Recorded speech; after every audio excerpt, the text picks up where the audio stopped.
है और इसी शुभ अवसर पर आज से हम संपूर्ण व्याकरण की क्लासेस को स्टार्ट करने वाले हैं, जिसमें पहला अध्याय क्या है, सर्वनाम। तो लेट्स स्टार्ट करते हैं। सर्वनाम क्या है टॉपिक, सर्वनाम। परिभाषा समझते हैं, इसका परिभाषा हम समझते हैं। वह शब्द जो संज्ञा के स्थान पर प्रयोग किए जाते हैं उसे हम क्या बोलते हैं, सर्वनाम कहते हैं। संज्ञा शब्दों के पुनरावृत्ति को जो रोकता है उसे हम क्या बोलेंगे, सर्वनाम बोलेंगे। जैसे लेट्स एक एग्जांपल को देखते हैं। जैसे देखिए, सर्वनाम शब्द संज्ञा शब्दों की पुनरावृत्ति को रोकते हैं। क्या चीज को पुनरावृत्ति, मतलब दोबारा तिबारा जो शब्द प्रयोग होता है, संज्ञा एक ही संज्ञा बार बार प्रयोग होता है, उसी को हम पुनरावृत्ति बोलते हैं।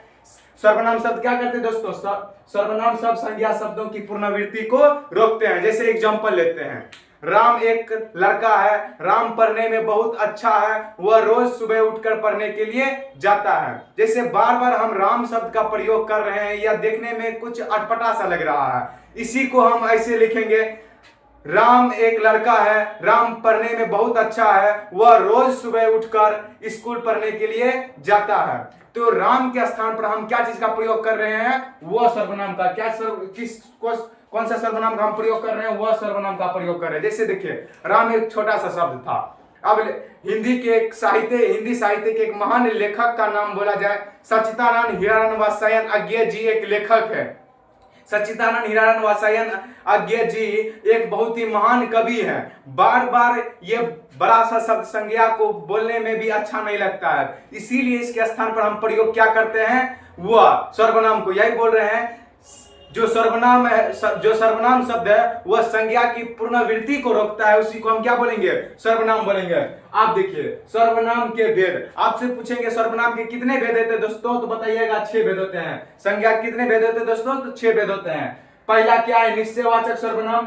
दूसरा क्या है, अनिश्चयवाचक सर्वनाम। और तीसरा क्या है, संबंधवाचक सर्वनाम। और चौथा क्या है दोस्तों, प्रश्नवाचक सर्वनाम। पांचवा क्या है, निजवाचक सर्वनाम। और छठा क्या है, पुरुषवाचक सर्वनाम। याद रखिएगा दोस्तों, ये जो पुरुषवाचक सर्वनाम है, यह भी 3 प्रकार के होते हैं, प्रथम पुरुष, मध्यम पुरुष और अन्य पुरुष। प्रथम पुरुष में कौन कौन आएंगे दोस्तों, हम और मैं। और मध्यम पुरुष में कौन आएगा, तुम लोग, आप लोग। और अन्य पुरुष में क्या आ जाएगा, वह, यह आ जाएंगे, वह, यह इत्यादि और भी आ सकते हैं।